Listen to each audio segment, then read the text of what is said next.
He had taken up crime to be like others. He had been a childhood victim of bullying, and it had made him what he is today. He was a popular prisoner, everybody's friend. Although a bad husband, he was a devoted and generous son, his father's pride and joy. He acknowledged that he was occasionally violent. We did several of the pairs games, also liar's tag and the chewing gum mime.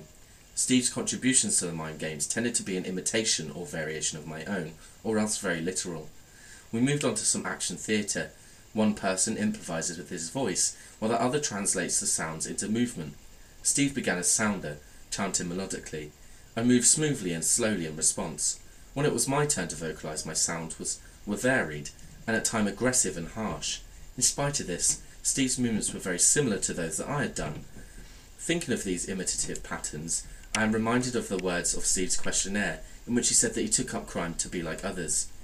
At the end of the playback performance, Steve made an important step forward by publicly acknowledging the harmful effects of his actions.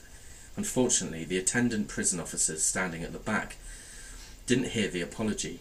They spoke to the education officer about what they had saw as glorification of the crime. The attempted robbery had taken place locally, and the armed threat to the woman of the house was reputed to have been more brutal than described by Steve. The woman, apparently, had been severely traumatised. Steve is now home again.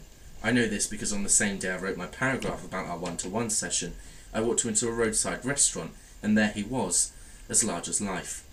Steve and Pete participate in Sue Jennings' Traveller project, Pete having the role of the traveller, and Steve played musical accompaniment.